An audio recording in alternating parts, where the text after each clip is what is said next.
Hello YouTube and welcome to the next route learning video. For this video we're taking a trip back to the original Great Western Main Line, which came with Rail Simulator, I believe was all the way back in 2006 or 2007.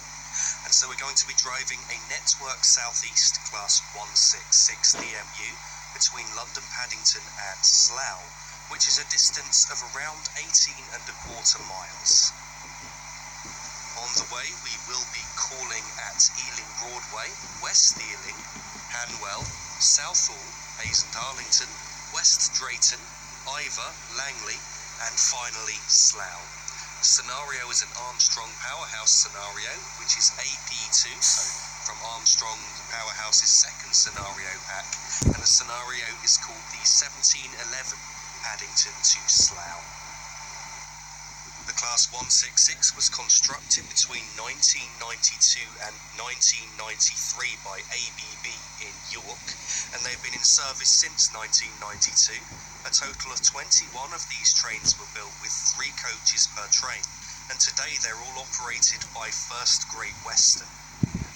The maximum speed of these trains is 90 miles per hour, with 1 engine per coach, rated at 350 horsepower.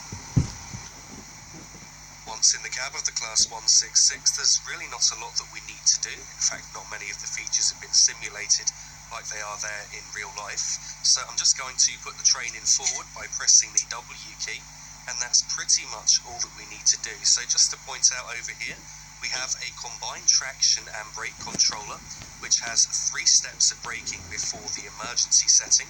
So it's a Westcote 3-step brake. As many of you will know from my previous videos, I don't often like to go above step 2 braking to give myself an extra step if necessary. However, for this train, the brakes in step 2 just don't seem very strong, so I will often go up to step 3 braking when stopping at stations.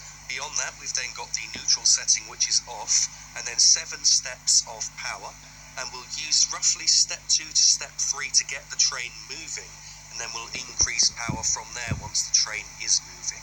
So here we have the brake gauge in front of us, and indeed as usual it is the needle on the right which indicates how hard the brakes are applied, and the higher the needle is, then the harder they are applied. In front of us is the speedometer, which is pretty self-explanatory, and as you can see we've got a red mark by the 90 mile per hour there, which is indicating that is the maximum speed of this train. And so now that we've just taken a quick look around the cab, it's almost time to depart.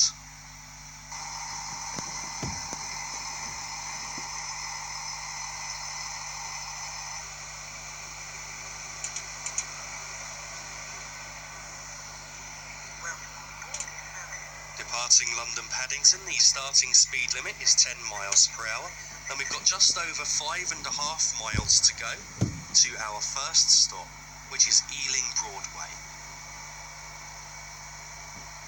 As we approach 10 miles per hour, I'm now going to cut the power to idle to ensure that we don't break the speed limit. At this point, I would just like to mention that the power handle is quite over-responsive to the keyboard input, so it's very easy to jump more than 1 step up or down, and very difficult to precisely know what step you've got the power handle in. It can also cause you to accidentally apply the brakes, so I hope that I don't do that on this journey, but if I do, then that will be the reason why. As you can see, the upcoming speed limit is going up to 40 miles per hour. If you were to look on the HUD at this point, it would actually show that the speed limit has already gone up to 40. But as I'm driving without the HUD, I'm going to go by what the speed boards say. And so just after we've crossed this point just ahead to the left, I'm then going to go into full power to accelerate up towards 40 miles per hour. As you can see, we've now crossed the point, so I'm now going to go into full power, as the rear of the train should now be clear of the 40 mile per hour speed board there. One thing with this train is that it's very sluggish to respond to the power input, so initially the acceleration rate is very slow, as you can see here. But then in a moment, after around 10 to 15 seconds of applying full power, the acceleration rate starts to increase quite rapidly until you're doing between 40 and 50, at which point the acceleration rate slows down again. So as you can see, we're now heading up towards 40 miles per hour quite quickly. And in a moment, I'm going to reduce the power now. just to ensure that we don't break the speed limit. I will add a little bit of power if we do lose too much speed. Just to point out here that on the right, the tracks there are actually part of the London Underground, but they haven't been modelled as such here with this route, which, as I mentioned earlier, came with the original Rail Simulator. Unfortunately, that's one of the many bugs, missing parts of this route, which detract from the realism. Of course, the age of the route doesn't help either. And, of course, Rail Simulator, the game engine from that is what Railworks and the current Train Simulator series is based on, which is a 9-year-old graphics engine now and game engine. So I'll be really happy when they do eventually give us the new Train Simulator with the Unreal Engine. I think that would be a great step forward, and I think it will be I'd rather that it's sooner rather than later, I'll put it like that. The speed limit here is now going up to 50 miles per hour, and we can accelerate already as we're doing below 40 just there, although we can be sure that the rear of the train has passed the 50 board just after we've passed under the signal that we just passed.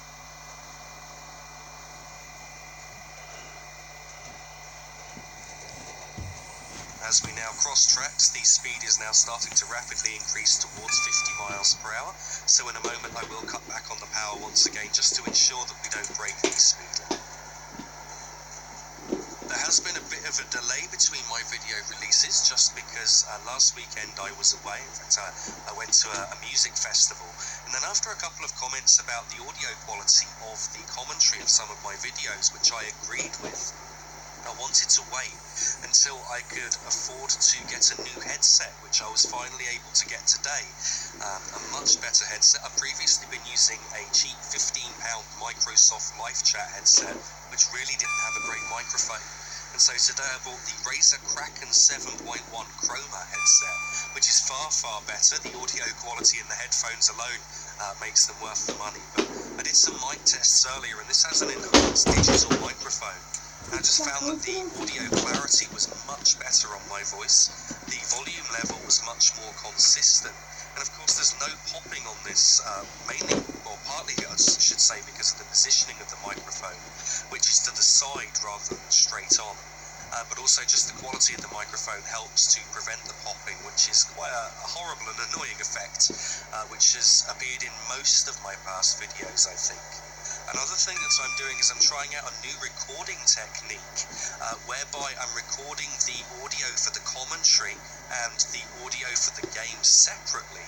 Previously they've just been mixed together in one audio track in Bandicam, but now recording them separately in the editing process, I can then control the volume of the commentary and the volume of the game independently, so I can much more closely match it, whereas before I found that my commentary sometimes been way too quiet for the train that I've been in.